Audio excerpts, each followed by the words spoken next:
Bonjour et surtout merci d'être avec nous sur Radio Mangembo TV et Radio. Notre invité, Monsieur le maire Gérard Millet. Bonjour Monsieur Millet. Bonjour aux auditeurs. Avant de commencer, je crois qu'il faut penser aux victimes des attentats qui viennent de se dérouler à Bruxelles et dire bien sûr toute notre solidarité avec les Belges d'une manière générale et plus particulièrement les victimes et leurs familles. En tout cas, on en est pratiquement à 34, 20 du côté du métro, 14 à l'aéroport de Zaventem et bien sûr en compatie. Monsieur le maire, vous êtes notre invité pour l'invité de Pili Pili, notre magazine du matin. Monsieur le maire, moi j'ai eu pratiquement en 14 ans, j'ai toujours eu du mal à dire Millet ou Millet. Alors, pour nos auditeurs, c'est Millet ou Millet? Alors, c'est Millet. Mais vous n'avez pas eu beaucoup de temps.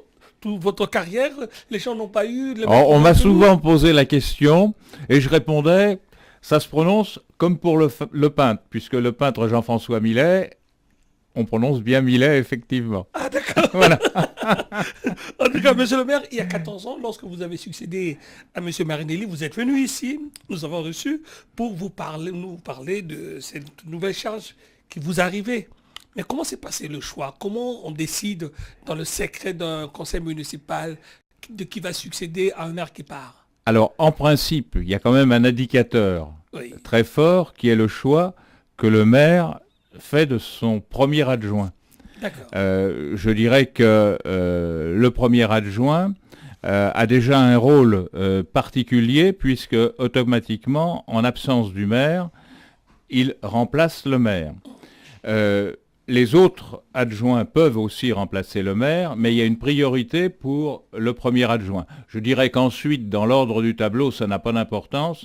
Seul le premier adjoint a vraiment une fonction spécifique par rapport au maire. Il est en quelque sorte le suppléant du maire. Donc il peut le remplacer si le maire... Donc il peut le remplacer. C'est dans la logique des choses. Ce n'est pas une obligation. Mais si je prends l'exemple d'une commune voisine comme Volpénile, où la situation a été un peu semblable à celle de Melun, Pierre Carassus était maire, son premier adjoint était Pierre Herrero. En cours de mandat, il a démissionné de son mandat de maire, de sa fonction de maire, et c'est son premier adjoint qui est devenu maire. Donc c'est un ordre, je dirais, assez habituel, sauf si le premier adjoint considère qu'il n'a pas assez de disponibilité au point de vue de son emploi du temps pour assurer la fonction de maire, ça peut arriver, ou si tout simplement il n'a pas envie d'être en première ligne, mais je dirais que c'est généralement la règle. On monte en première ligne à ce moment-là. On prend le bâton voilà. maréchal. Voilà, en quelque sorte. Mais monsieur le maire, vous, je peux dire que rien n'était préparé parce que l'invalidation de monsieur Marinelli est arrivée vraiment, a surpris toute son équipe. Ça a été effectivement une surprise, d'autant plus que on ne croyait pas, si vous voulez, à cette invalidation. Tout le monde était persuadé que les comptes de campagne ayant été approuvés, que c'était pas par une signature malheureuse sur un document qui n'était même pas obligatoire de fournir d'ailleurs, que ça pourrait entraîner effectivement son invalidation. Mais c'est vrai que j'étais son premier adjoint. Donc, je dirais que la succession s'est faite dans un ordre qui était prévisible. D'accord. Même s'il n'était pas obligatoire. Oui. Alors là, vous avez eu un bel héritage, si on peut dire. Parce que je rappelle quand même que Melun, avant votre équipe et l'équipe de M. Jacquet, c'était quand même une ville qui était à gauche et il fallait quand même maintenir Melun à droite. Alors, Melun n'a quasiment jamais été à gauche. D'accord. Car avant Marc Jacquet, c'était Monsieur Petit qui n'avait pas d'étiquette, mais qui n'était pas... il n'était pas de gauche. Qui n'était pas de gauche, puisqu'il avait contre lui une liste de gauche à chaque élection municipale. D'accord. Alors, c'était facile à gérer, en héritage. Alors, c'était facile à gérer, oui et non, parce que, si vous voulez, les résultats des élections politiques à Melun ne correspondent pas forcément aux résultats des élections municipales. Hein. Si on remonte un peu loin dans le temps, François Mitterrand a été majoritaire à Melun aux élections présidentielles. Oui. Hein. Dans d'autres circonstances, au moment des élections régionales par exemple, que ce soit les dernières ou les précédentes, Monsieur Huchon et M. Bartolone ensuite ont été majoritaires à Melun, ce qui n'empêche pas qu'entre les deux, au moment des élections municipales, c'est effectivement le centre et la droite qui l'ont emporté. Alors, c'est quoi le secret? Il faudrait quand même nous le dire. Comment, au niveau des élections présidentielles et même des régionales, on se penche à gauche et quand on vient au municipal, on se recentre un peu? Alors, si vous voulez, je crois que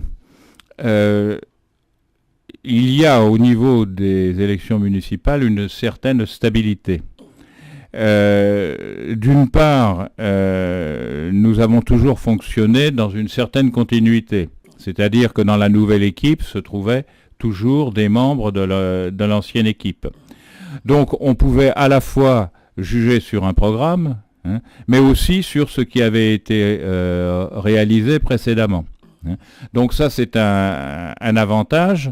Et je crois qu'à une élection municipale, on vote beaucoup plus pour un homme et son équipe, hein, que pour un parti politique. Je connais beaucoup de villes où les élections purement politiques ne donnent pas le même résultat que lors des élections municipales, voire départementales. Hein.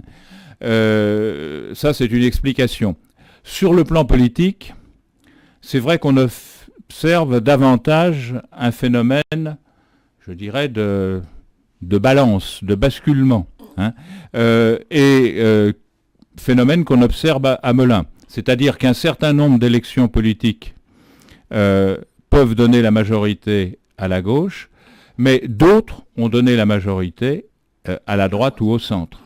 Par conséquent, au niveau des élections politiques, l'effet de balance qu'on observe à l'échelon national se produit aussi à Melun. Hein, et je me souviens d'élections où le centre ou la droite était très largement majoritaire à des élections politiques sur Melun, et puis d'autres où c'était l'inverse. Donc c'était une transmission locale de l'effet de balancement national.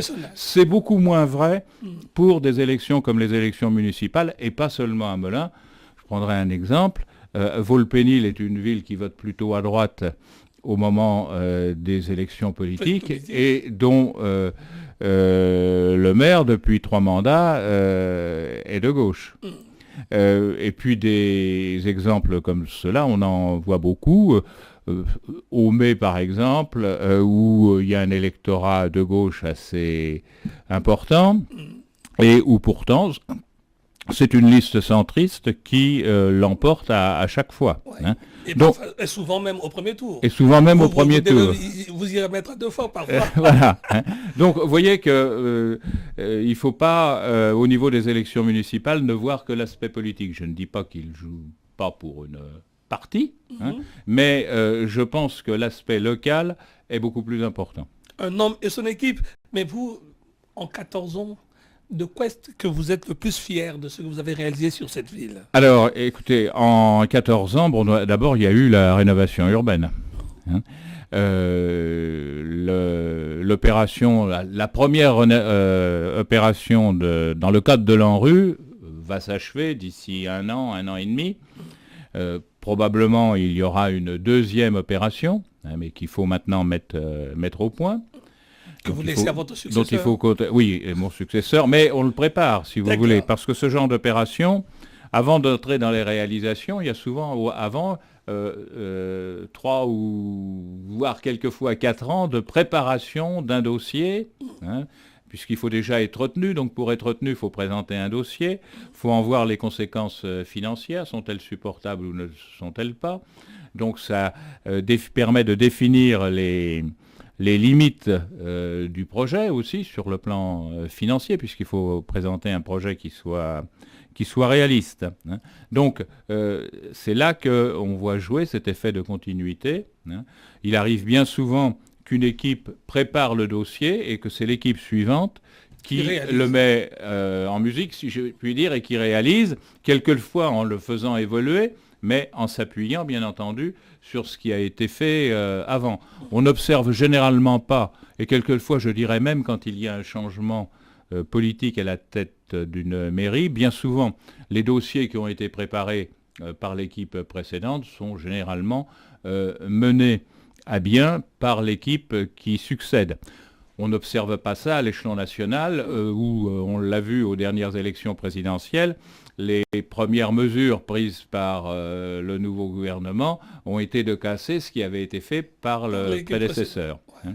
Malheureusement. Donc, je pense que dans une ville, on a davantage les pieds sur terre et on fait davantage attention à ne pas casser ce qui a été fait de bien, même si, par les jeux de l'opposition, on l'avait quelquefois un peu critiqué avant.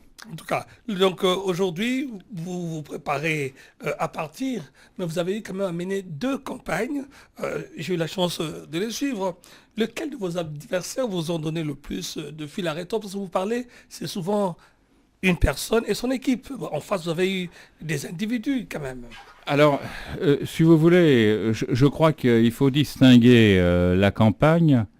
Je dirais que c'est un temps que je n'aime pas beaucoup parce que c'est souvent l'occasion de faire de la démagogie et de donner aux gens des espoirs qui ne seront pas forcément satisfaits ensuite. Donc j'ai toujours essayé, moi personnellement, de m'écarter de ce que je considère comme un peu une tromperie, c'est-à-dire faire de la démagogie. Hein. Je ne dis pas que en cours de mandat, on ne peut pas évoluer parce que, bien sûr, il y a les réalités. Les réalités peuvent changer, le cadre légal peut changer. Enfin, il y a toute une série de choses qui font que les données du problème se modifient. Et à ce moment-là, si les données du problème se modifient, il est bien évident que les solutions qu'on est à même d'apporter peuvent elles aussi se modifier ou évoluer. Hein. Mais je crois beaucoup à la constance. Et un autre point sur lequel je voudrais insister, c'est celui de l'hôpital. Je dois dire que je n'inaugurerai pas l'hôpital en tant que maire, mais c'est un projet que j'ai porté dès le départ, hein, malgré tous les prophètes de malheur. Hein, combien de fois ai-je entendu l'hôpital ne se fera jamais, hein, alors soit pour des raisons techniques, soit pour des raisons financières, soit pour des raisons politiques. Hein. Je crois que je n'ai jamais cessé d'y croire et de porter, non seulement d'y croire, mais même quand les choses paraissaient difficiles, hein, je ne dirais pas impossibles parce qu'il ne faut pas exagérer, mais au moins très ardues, hein, eh bien j'ai toujours pensé que c'était quelque chose qui était absolument nécessaire pour l'agglomération melunaise et l'agglomération de Sénart, je dirais pour aussi toute une partie du plateau briard, et que c'était une nécessité et qu'il fallait se battre pour ça. Et je crois que la première qualité, enfin il y a 2 qualités qu'on peut exiger d'un maire, je pense, c'est la proximité, c'est-à-dire être soucieux du quotidien des habitants, et la deuxième, c'est quand même si on est quelquefois un peu englué dans le quotidien, essayer toujours de garder un œil vers l'avenir, de façon à préparer les actions futures que nous ne mènerons peut-être pas jusqu'au bout, mais qui paraissent nécessaires pour la ville. Cet hôpital, c'est votre bébé. Je dirais que l'hôpital, c'est un peu mon bébé.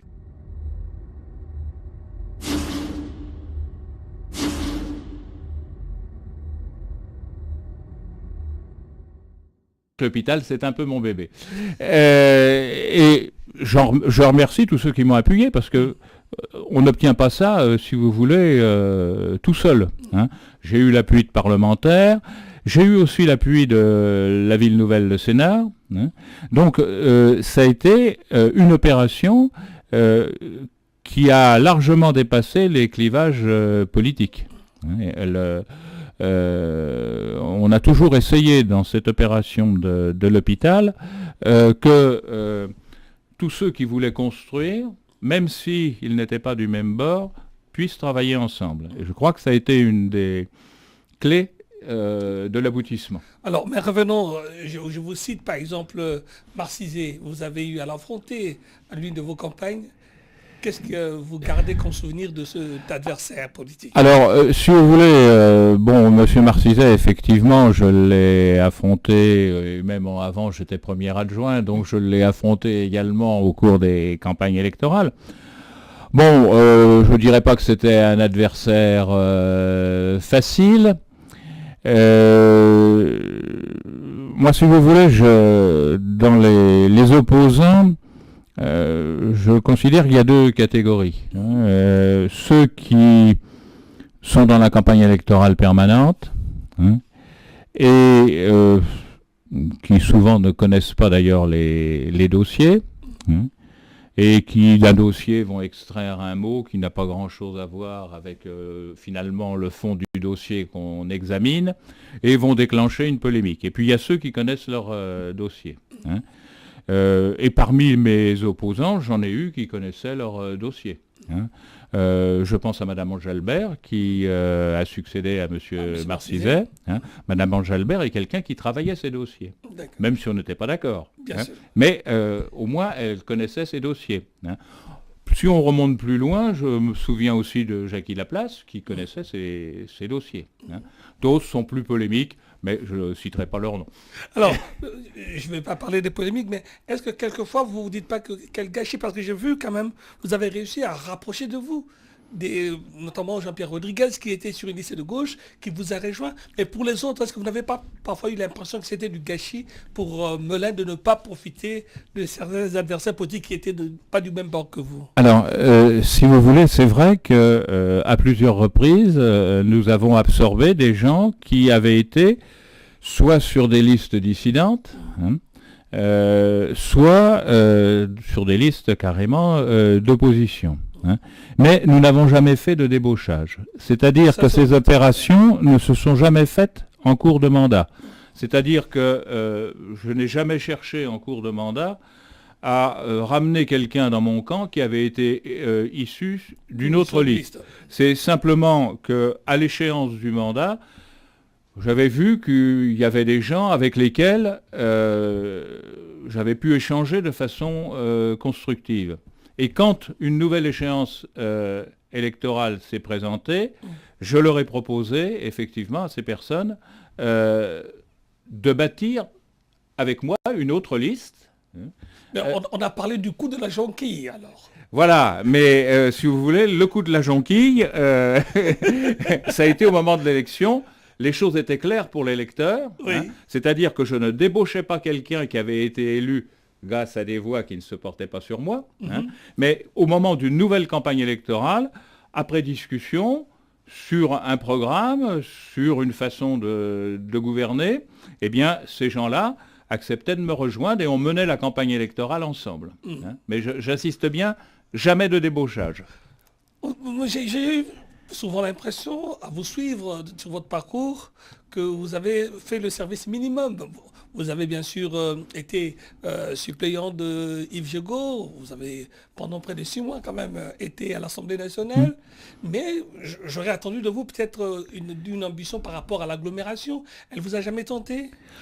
J'y ai pensé, mais si vous voulez, je crois que j'étais davantage passionné par Melun que par toute autre activité. J'ajoute aussi que je n'ai jamais vécu de la politique. Donc j'avais une profession. J'ai été professeur et ensuite proviseur adjoint du lycée Jacques Amiot. Et cette profession, je l'exerçais d'ailleurs avec beaucoup de plaisir. Et on ne peut pas trop cumuler. Hein, c'est déjà lourd quand on cumule. Ah bon, c'était lourd quand vous étiez député-maire? Comment? Quand Non, vous étiez député-maire, c'était lourd? oui, c'était lourd. C'était lourd parce que, si vous voulez, je me suis quand même efforcé d'être assez présent à l'Assemblée nationale. Hein. Et comme je souhaitais être présent à Melun malgré tout, en particulier dans la journée, je dirais que je m'étais un peu spécialisé dans les séances de nuit. Et c'est vrai que c'était lourd. Hein. Et puis, je dirais que, vous voyez, le fait d'avoir été député, c'est quelque chose que je ne regrette pas. C'est une belle expérience. On est au cœur du système. Mais je me suis aussi rendu compte des limites de la fonction. D'accord. Dans le système politique actuel tel qu'il est conçu, bon, je ne veux pas être désobligeant, mais le Parlement a quand même le doigt sur la couture du pantalon, hein, vis-à-vis du président de la République. Car le système tel qu'il est conçu actuellement fait que l'on élit d'abord un président de la République, et jusqu'à maintenant, on n'a jamais vu en France, ça viendra peut-être, mais un président de la République ne pas avoir une majorité à l'Assemblée nationale sur son nom. Car la majorité qui est élue à l'Assemblée nationale dans la foulée de l'élection présidentielle, eh bien, c'est une majorité qui s'est fait élire sur le nom du président. Bien sûr. Ce qui fait que les parlementaires, et plus particulièrement les députés, les sénateurs ont peut-être un peu plus de liberté. Hein. Mais au niveau des députés, c'est vrai qu'ils sont tributaires pour la plupart d'entre eux du fait qu'ils ont été élus sur le nom du président de la République qui lui-même venait d'être élu. Et je pense que ça contribue à l'effacement du Parlement. En tout cas, alors que dans une mairie, si vous voulez, on est une équipe, on est près du terrain, on réalise, et même si ça prend du temps, eh bien, on voit le résultat de ces actions. Dans la foulée. Quelquefois, au Parlement, on peut avoir le sentiment de faire de la figuration. En tout cas, vous vous souviendrez, vous n'ameniez pas votre oreiller quand même pour les séances de nuit? Écoutez, je n'ai jamais amené mon oreiller. Je ne dis pas qu'à 2h30 du matin, quelquefois, j'ai pas eu un certain assoupissement, mais je pense pas que je fasse partie de ces gens que l'on voyait effondrer sur leur pupitre. Monsieur le maire, lorsque vous êtes lancé dans la dernière campagne, vous avez fait cette promesse de partir, de ne pas aller au bout de votre mandat. Beaucoup avaient pensé plutôt que c'était peut-être pour des raisons de santé, mais est-ce qu'aujourd'hui on peut dire à nos auditeurs pourquoi avoir décidé aussitôt de ne pas aller jusqu'au bout de votre mandat? Alors, si vous voulez, je pense qu'il faut préparer sa succession, dans la mesure du possible, bien sûr. Hein. Et j'avais été frappé effectivement par ce qui s'était passé à Vulpénil, hein, où Pierre Carassus était resté dans l'équipe comme premier adjoint, mais avait permuté en quelque sorte avec son premier adjoint. Vous allez faire la même chose. Hein. Comment? Vous allez aussi permuter comme ça. On va aussi permuter. Oui. Hein. Donc, j'avais trouvé que c'était un système qui permettait d'assurer une transition, mais une transition en douceur, sans brutalité. Et je pense que dans une ville complexe comme Melun, il vaut mieux éviter effectivement les transitions trop brutales, les secousses, etc. Hein. Donc, c'était une idée qui me convenait.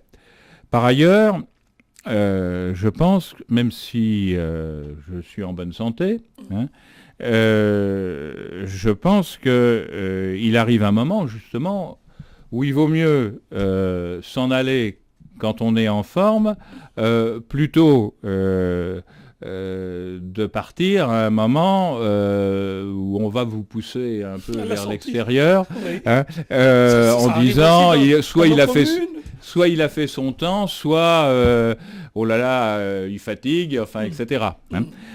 car le métier de maire est un métier fatigant. Bien, ça, c'est bon. Si on le fait avec cœur, je peux vous dire que généralement, on a fini ces 35 heures le mercredi soir. Donc, je pense qu'il arrive un moment où il faut prévoir son départ, et je crois qu'il faut le prévoir avant que l'on se dise « j'en peux plus ». Ouais. Voilà. Voilà quel a été mon raisonnement. Alors, évidemment, vous avez tout préparé, hein, au moins cette succession.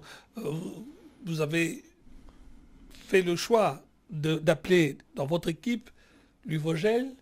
Et est-ce que tout cela a été facile pour ceux qui, peut-être à côté de vous, pendant 2 ou 3 mandats, espéraient avoir cette faveur? Est-ce que ça a été facile? Alors, si vous voulez, je crois que il faut lier le choix des personnes au projet. Et je dirais, après l'hôpital, quel était le projet qui me tenait le plus à cœur? C'était celui de l'enseignement supérieur. Le Sud Seine-et-Marne est un quasi-désert au niveau de l'enseignement supérieur. Alors, et ça c'est là vous voyez, vous retrouvez la continuité avec les équipes précédentes. C'est un constat que l'on avait déjà fait il y a 20 ans, même un peu plus. Quand la ville de Melun s'était portée candidate pour accueillir une antenne de Paris 2, Paris 2 Assas, et qui a pris racine dans Melun. Beaucoup de ces antennes qui ont été créées à cette époque-là ont disparu. Celle de Melun, au contraire, s'est renforcée. Donc, on s'était dit, c'est quelque chose qu'il faudra un jour essayer de développer. Dans ma carrière professionnelle, j'ai eu la chance d'être proviseur adjoint au lycée Camiot, en même temps que Michel Menot. Michel Menot pensait aussi qu'il fallait développer l'enseignement supérieur sur la ville de Melun. Le pôle universitaire. Voilà, pas seulement sur le plan universitaire, mais aussi en installant à Jacques Amiot des classes préparatoires aux grandes écoles. Bien sûr. Donc j'ai travaillé avec lui sur ce projet. Donc c'est quelque chose qui m'avait préoccupé en tant que proviseur adjoint, dans l'équipe que je formais avec Michel Menot, qui avait cette volonté justement de développer l'enseignement supérieur dans le lycée au niveau des classes préparatoires. Et parallèlement, je dirais pratiquement, la ville de Melun faisait cet effort au niveau universitaire. Donc j'ai toujours pensé que c'était quelque chose à développer.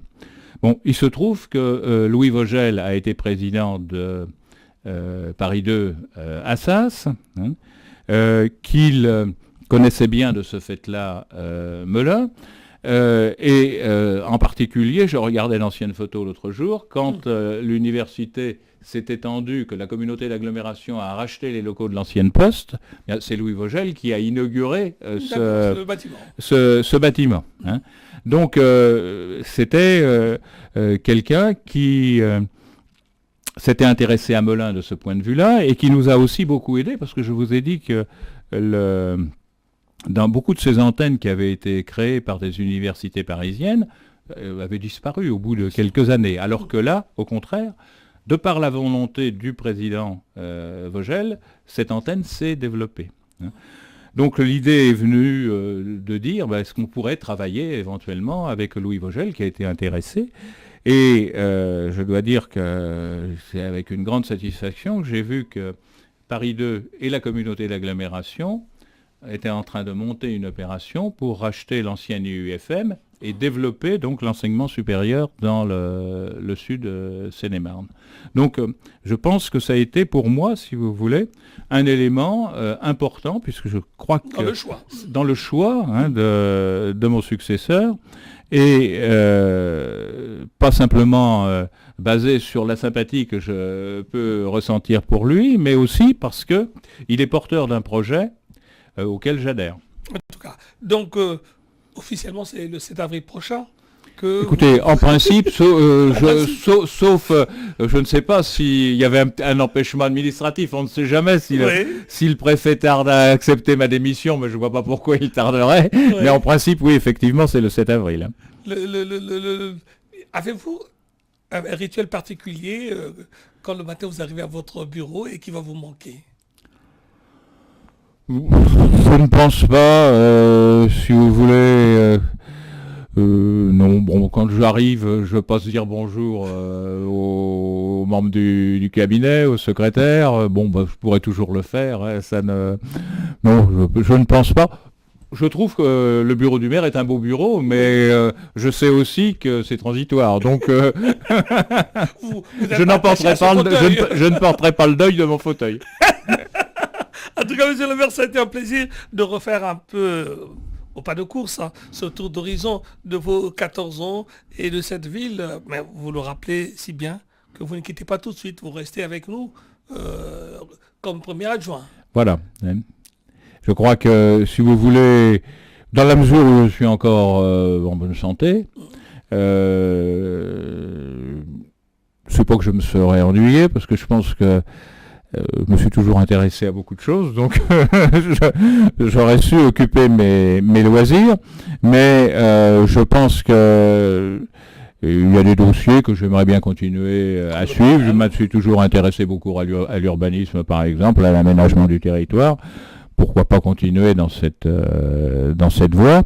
Et puis, bon, l'avenir, on verra. Si je suis toujours en forme, j'irai jusqu'à la fin du mandat. Si je le suis un peu moins ou si je sens que je fatigue, à ce moment-là, j'arrêterai. Mais, je veux dire, dans des conditions plus tranquilles, puisque la transition sera faite. Oui. Hein, et à ce moment-là, je pense que je pourrais me retirer sans souci. En tout cas, monsieur le maire, ça a été un plaisir d'échanger avec vous. Merci d'avoir répondu à notre invitation. Je vous en prie et merci à vous.